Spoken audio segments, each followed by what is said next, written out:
Ya, shalom Bapak Ibu Saudara yang Tuhan Yesus. Meskipun kita berada di rumah masing-masing, tapi kita selalu mengucap syukur ketika minggu ini 27 September 2020 kita tetap dapat beribadah, memuji Tuhan dan memuliakan nama Tuhan bersama-sama dengan keluarga kita. Untuk memulai ibadah kita pada saat pagi hari ini, mari kita angkat pujian NP nomor 1. Kita mau katakan suci, suci, suci.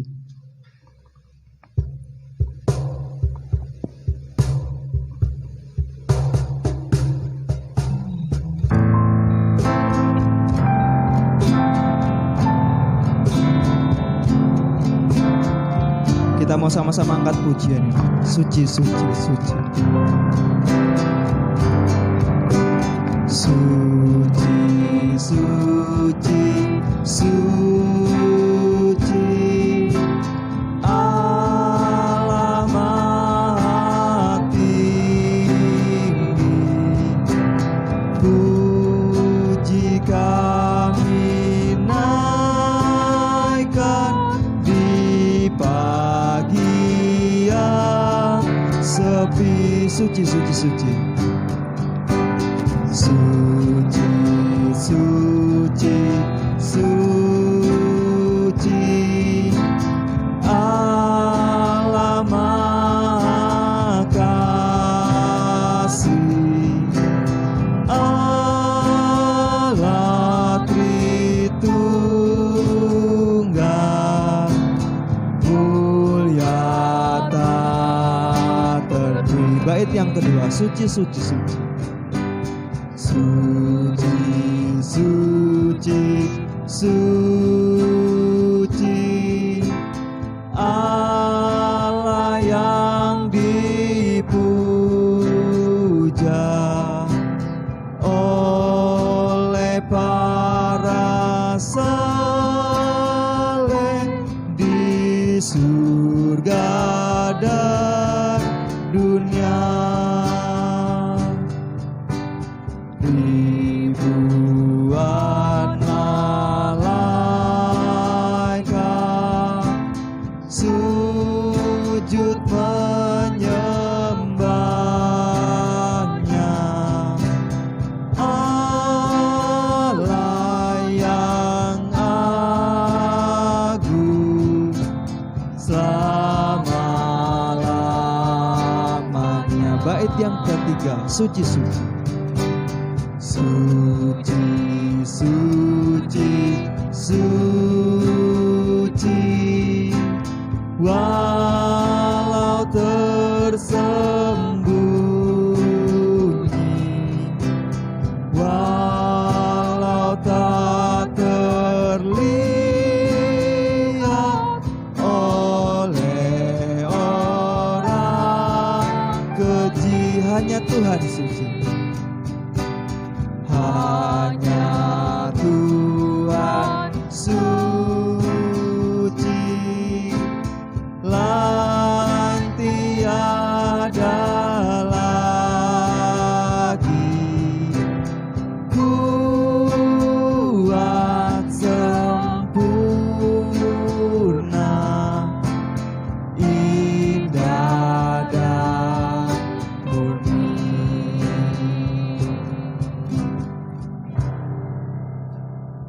Untuk mengawali, mari kita bersatu dalam doa. Ya Allah Bapa kami yang bertelur di sorga, terima kasih atas kasih-Mu Tuhan. Pagi hari ini kami mengucap syukur karena kami dapat beribadah kembali kepadamu Bapa. Kami boleh menikmati kasih-Mu Tuhan dalam setiap kehidupan kami, terutama di ibadah minggu ini Tuhan. Bila Tuhan yang menyertai setiap iman kami, Tuhan yang menyertai setiap kami, Tuhan yang menyertai setiap keluarga kami Tuhan. Bila kami dapat beribadah di rumah kami masing-masing, di tempat kami masing-masing. Biarlah kami juga boleh mempersiapkan hati dan pikiran kami untuk menyembah Tuhan, sehingga ibadah kami pagi hari ini boleh layak di hadapan-Mu Bapa. Terima kasih Tuhan, Kau sertai ibadah kami dari awal pertengahan hingga akhirnya. Dalam nama Tuhan Yesus kami berdoa dan mengucap syukur. Amin.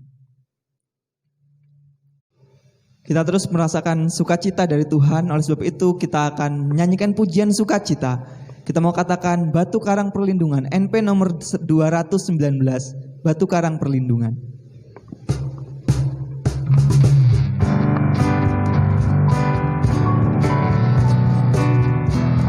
Kita angkat pujian ini, Tuhanlah batu karang.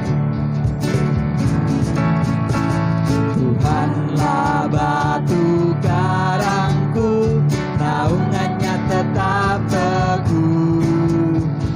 Selamat dari dap seteru, naungannya tetap teguh. Ya Yesus batu karang, ya Yesus batu karang, perlindungan, perlindungan, perlindungan. Ya Yesus batu karang, perlindungan, naungannya tetap teguh. Bait yang kedua. Lalu kau di sisiku, naungannya tetap teguh. Tak ada takut padaku, naungannya tetap teguh. Ya Yesus, ya Yesus batu karang, perlindungan, perlindungan, perlindungan. Ya Yesus batu karang, perlindungan, naungannya tetap teguh. Bait yang ketiga. Biarlah topan berderu, naungannya tetap teguh. Tak goncang perlindunganku, naungannya tetap teguh. Ya Yesus, ya Yesus batu karang, perlindungan, perlindungan, perlindungan. Ya Yesus batu karang, perlindungan, naungannya tetap teguh. Ya Yesus, ya Yesus batu karang, perlindungan, perlindungan, perlindungan. Ya Yesus batu karang, perlindungan, naungannya tetap teguh. Amin. Biar Tuhan Yesus yang selalu menjadi batu karang perlindungan kita. Kita akan membaca kebenaran firman Tuhan yang akan menjadi kebenaran firman Tuhan, firman Tuhan saat pagi hari ini. Kebenaran firman Tuhan diambil dari Yohanes pasal yang ke-12, ayat yang ke-9 sampai ayat yang ke-11. Persepakatan untuk membunuh Lazarus. Sejumlah besar orang Yahudi mendengar bahwa Yesus ada di sana dan mereka datang bukan hanya karena Yesus, melainkan juga untuk melihat Lazarus yang telah dibangkitkannya dari antara orang mati. Lalu imam-imam kepala bermufakat untuk membunuh Lazarus juga, sebab karena dia banyak orang Yahudi meninggalkan mereka dan percaya kepada Yesus. Amin. Kita akan mendengarkan kebenaran firman Tuhan yang akan disampaikan oleh pendeta Yohanes. Namun sebelum itu kita akan menyanyikan pujian untuk mengawali kebenaran firman Tuhan ini. Kita mau angkat pujian dari NP nomor 29. Kita mau katakan, turunlah kasih ilahi.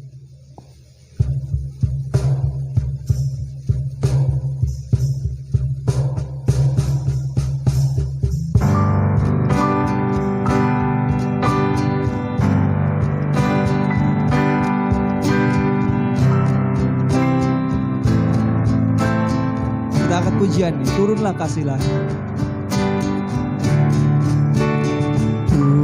Turunlah kasih ilahi dari surga yang bakar, tinggallah di hati kami untuk selama-lamanya. Yesus, selamat-Mu melimpah, mulia kasih sayang-Mu, berilah berkat dan anugerah dalam hati yang rindu. Bait yang kedua. Oh, curahkan roh kasih-Mu dalam hati yang duka, berilah damai dan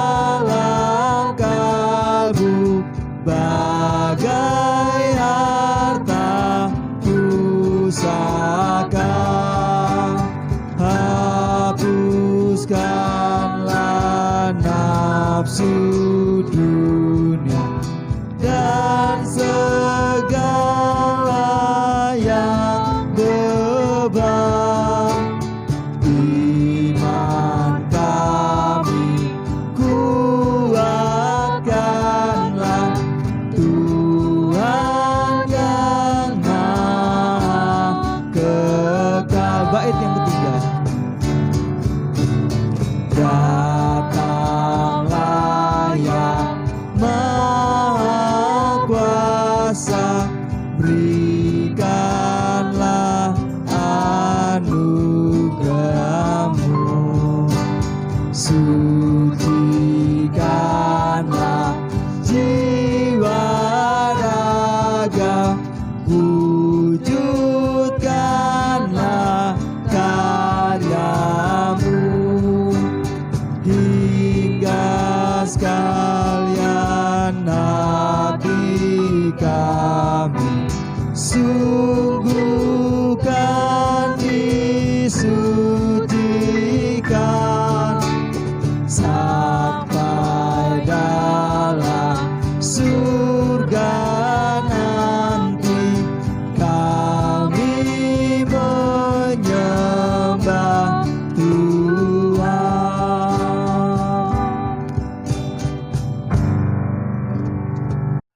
Salam sehat keluargaku. Selamat hari Minggu, kita bisa berjumpa kembali meskipun melalui online pada saat ini, tetapi kita terus bersyukur dan bersuka cita karena kita bisa berjumpa kembali. Lebih-lebih kita bisa belajar untuk memuji Tuhan dan mendengarkan firman Tuhan.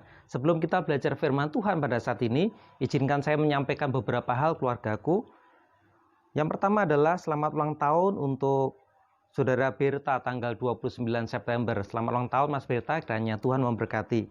Dan keluargaku, mari kita terus mendukung di dalam doa untuk rencana pernikahan bagi Saudara Adi Samuel dan Saudari Vera. Kemudian juga di bulan Oktober. Kemudian di bulan November kita berdoa untuk asisten gembala sidang yang akan menikah, Mas Yosef dengan Mbak Elva, supaya semuanya bisa berjalan dengan lancar. Dan tak lupa terus berdoa juga untuk pemulihan kesehatan, kesembuhan bagi ibunya Mas Yosef dan adiknya Mas Yosef yang beberapa waktu lalu mengalami kecelakaan dan di masa pemulihan. Dimana juga terus bantu dalam doa untuk pemulihan kesehatan bagi Ibu Mulyani, ibu saya yang saat ini ada di Pastori. Rencana pembaptisan keluargaku, kita sedang memikirkan mungkin tidak dibarengkan dengan ibadah onsite. Mungkin baptisan akan dilangsungkan di gereja dengan tetap dihadiri beberapa orang, kemudian kita rekam dan nanti akan menjadi bagian ibadah online di minggu berikutnya. Tapi ini baru rencana, mari kita terus berdoa supaya upacara pembaptisan dapat berjalan dengan lancar. Ada 4 calon baptisan yang sudah mempersiapkan diri, diantaranya sudah menyampaikan kesaksian melalui video. Silakan didukung dan didoakan. Demikian beberapa hal yang bisa saya sampaikan dan mari keluargaku kita fokus pada firman Tuhan yang akan kita pelajari. Pagi ini kita belajar sudah sampai pada pasal 12 dari Injil Yohanes ayat yang ke-9 sampai dengan yang ke-11. Satu perikop kecil, pendek sebelum masuk kepada Yesus dilulukan di Yerusalem. Saya sudah mengingatkan minggu yang lalu bahwa di pasal 12 berisi tentang bagaimana penghormatan diberikan kepada Tuhan Yesus Kristus. Di pasal yang ke-11 dikontraskan ada pertentangan, perselisihan dengan Tuhan Yesus.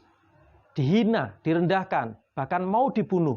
Tetapi di pasal yang ke-12 kita bisa belajar tentang bagaimana Yesus menerima penghormatan. Minggu yang lalu kita sudah belajar tentang Yesus menerima penghormatan kita. Nah, minggu pagi hari ini kita akan belajar bagaimana orang-orang meresponi kedatangan Tuhan Yesus. Perhatikan di awal pasal yang ke-12 ayat yang pertama, 6 hari sebelum Paskah Yesus datang ke Betania, tempat tinggal Lazarus yang dibangkitkan Yesus dari antara orang mati. Yesus datang ke Betania. Datangnya Yesus ke Betania menimbulkan respon, menimbulkan reaksi orang-orang. Dan pagi hari ini kita akan melihat apa saja atau tipe orang seperti apa ketika mereka meresponi kedatangan Tuhan Yesus ke Betania. Yang pertama adalah kelompok orang-orang yang datang mencari Tuhan Yesus untuk memberikan penghormatan dan pelayanan. Memang sebenarnya Yesus yang datang, tetapi akhirnya itu menghasilkan reaksi atau respon orang untuk datang kepada Tuhan Yesus. Minggu yang lalu kita sudah mempelajari ini, tetapi saya memunculkan kembali di minggu ini. Kelompok yang pertama adalah orang-orang yang datang mencari Tuhan Yesus untuk memberikan penghormatan dan untuk melayani Yesus dengan tulus. Ini diwakili oleh 3 tokoh di perikop sebelumnya, yaitu Marta, Lazarus, dan Maria, keluargaku. Marta melayani Yesus melalui keahlian yang dimilikinya, melalui masakan yang dipersiapkannya, melalui keramahan yang diberikannya. Lazarus melayani dengan menemani Yesus, mendengarkan apa yang dikatakan Yesus. Dan Maria memberikan penghormatan yang besar melalui pengorbanan harta yang berbicara tentang kuantitas maupun kualitas. Ini kelompok yang pertama, yaitu orang-orang datang mencari Yesus untuk menghormati, untuk memberikan penghormatan dan melayaninya. Tetapi di perikop ini kita juga akan belajar bahwa yang datang mencari Yesus adalah sekelompok besar orang. Mereka berbeda dengan kelompok yang pertama. Kelompok yang kedua adalah orang-orang yang mendengar siapa Yesus dan mereka mungkin setengah penasaran, bahasa anak muda sekarang adalah kepo dengan cerita-cerita, lalu mereka mencari Yesus. Dan mereka menemukannya ketika ada kabar bahwa Yesus ada di Betania, dekat dengan Yerusalem, mereka datang mencarinya. Dan ayat yang ke-9 dikatakan di sana, sejumlah besar orang Yahudi mendengar bahwa Yesus ada di sana dan mereka datang. Mereka datang. Memang kalimatnya masih dilanjutkan, bukan hanya karena Yesus. Berarti mereka datang pertamanya untuk Yesus dulu. Saya mengambil hal yang positif terlebih dahulu. Kelompok yang kedua adalah orang-orang yang mau datang kepada Tuhan Yesus. Mereka belum memiliki pengenalan yang kuat. Mereka masih memiliki iman yang sekadarnya karena mendengar. Mereka penasaran siapa Yesus, seperti apa Yesus, kuasanya seperti apa. Ini mengingatkan kita, keluargaku, tentang perumpamaan biji yang ditaburkan. Dan ketika penabur benih itu berjalan ke ladang, ada biji yang jatuh ke jalan, di pinggir jalan. Ada yang jatuh di tanah yang berbatu. Ada yang jatuh di semak-semak. Dan memang ada benih yang ditanam di lahan yang sudah dipersiapkan. Nah, ini mengingatkan. Ini kelompok-kelompok orang itu sebenarnya. Ada banyak orang Yahudi, keluargaku. Mereka datang mencari Yesus. Mereka mempunyai pengenalan yang sedikit. Mereka mencari Yesus. Kelompok yang ketiga adalah orang-orang Yahudi itu datang ternyata bukan hanya untuk mengenal Yesus, untuk melihat Yesus, mendengarkan Yesus, tetapi orang-orang itu lebih fokus kepada bukti. Bukti. Ini sebenarnya kelompok yang sangat riskan, kelompok yang menurut saya cukup berbahaya, pasti akan gampang hilang. Mereka mencari Lazarus untuk membuktikan tentang kebangkitan itu. Jadi yang dicari semata-mata bukan Yesus. Berbeda dengan Maria, Marta, Lazarus. Mereka datang menyambut Yesus, memberikan penghormatan, melayani Yesus. Kelompok yang kedua, mereka datang dengan banyak pertanyaan siapa Yesus. Tapi kelompok yang ketiga, mereka datang untuk melihat tanda. Kenapa ini berbahaya?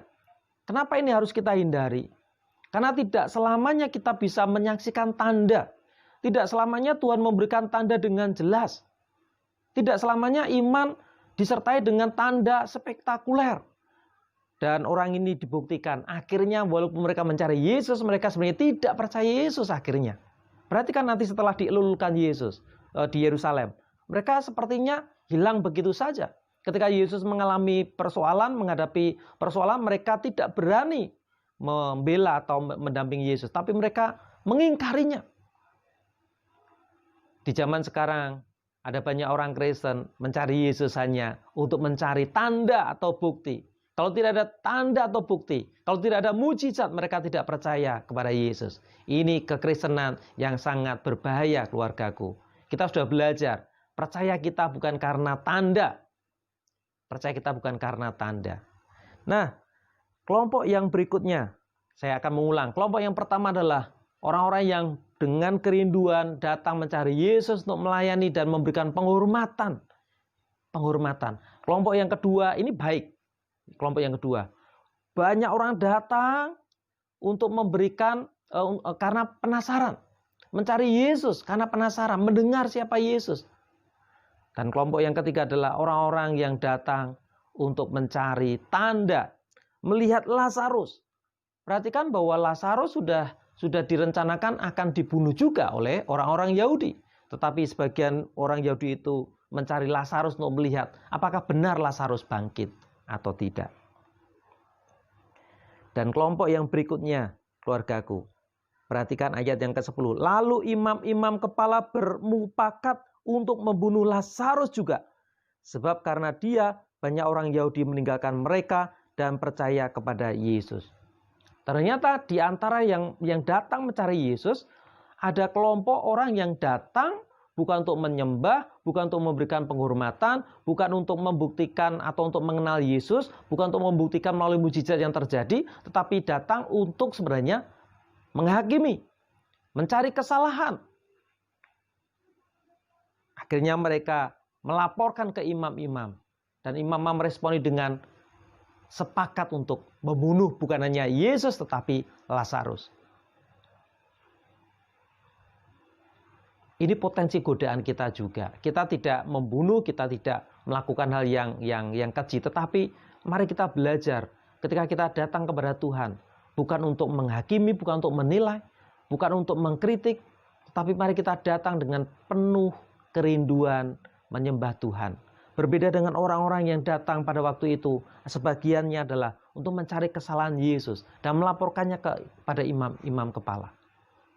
Mari keluargaku, perenungan singkat pada minggu ini adalah tipe yang manakah kita? Tipe yang manakah kita? Saya berdoa dan selalu berharap kita tipe yang pertama. Kita mengikuti teladan Maria, Marta, dan Lazarus. Atau mungkin di antara keluargaku yang mendengarkan saluran ini masih ragu-ragu dengan Kristus. Itu berarti masih di kelompok yang kedua. Baik, itu baik. Mari terus mengenal Yesus. Mengenal Yesus. Meskipun kadangkala tidak mudah. Meskipun tidak ada tanda ataupun bukti iman dari apa yang kita imani. Meskipun kadangkala Tuhan mengizinkan penderitaan, sakit. Tapi terus semangat keluargaku. Sampai nanti level yang nomor 1 tadi. Kita datang untuk menyembah, untuk memberikan penghormatan, untuk melayani. Kita adalah hamba-hambanya Tuhan. Kita bukan tuannya Tuhan yang memerintah Tuhan melalui doa kita.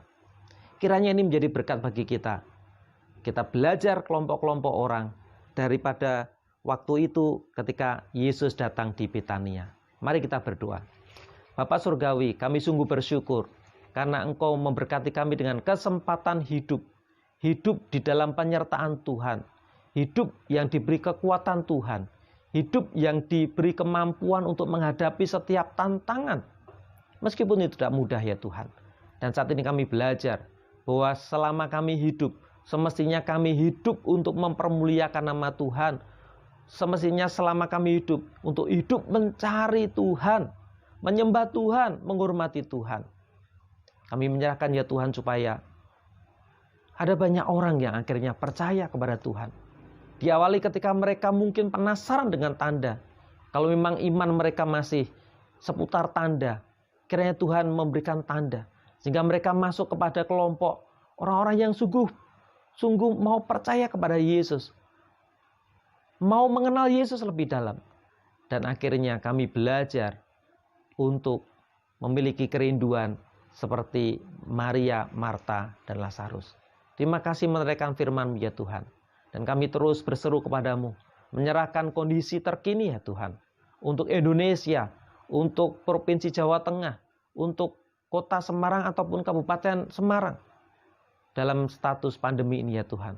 Mengingatkan kami supaya kami berhati-hati. Karena ancaman virus itu ada di luar sana. Maut itu terus ada. Biarlah kami menetapkan protokol kesehatan dengan ketat ya Tuhan. Lebih-lebih kami mau percaya kepadamu, Tuhan yang akan melindungi kami, dijauhkan dari sakit penyakit.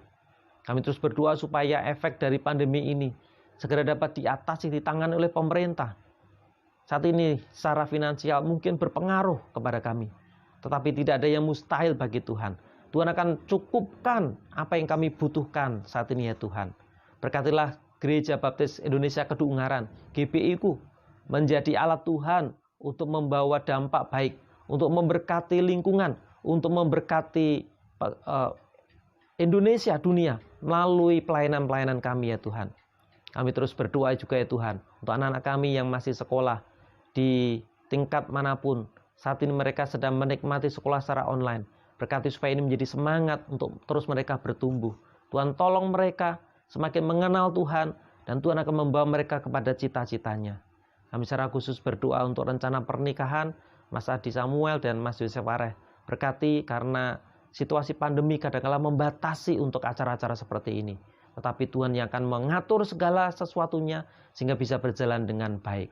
Terima kasih ya Tuhan, Kau akan sempurnakan seluruh doa kami. Kami naikkan di dalam nama Tuhan Yesus Kristus. Kami berdoa dan bersyukur. Amin. Kita sudah mendengarkan kebenaran firman Tuhan yang disampaikan oleh hambanya. Kita akan meresponi kebenaran firman ini dengan mengangkat pujian kembali. Pujian nomor NP 213, kita mau katakan ku rindu Tuhan beserta.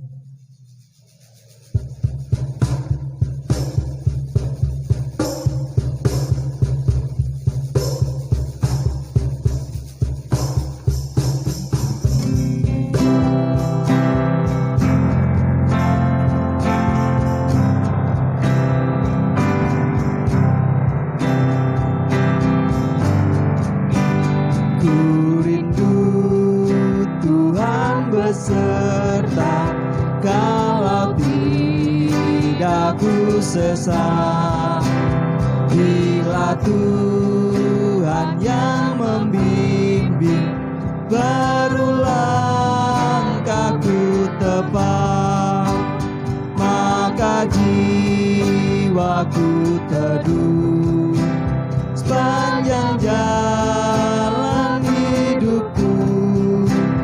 Tidak lagi ku bertanya, ku mengiring Tuhanku. Ku rindu Tuhan beserta, karena imanku lemah. Suara Tuhan yang menghibur, tiada lagi bandingnya, maka jiwaku teduh sepanjang jalan hidupku. Tidak lagi ku bertanya, ku mengiring Tuhan. Bait yang ketiga. Ku rindu Tuhan beserta dalam perjuanganku. Waktu ada sinar surya, waktu topan menderu, maka jiwaku teduh sepanjang jalan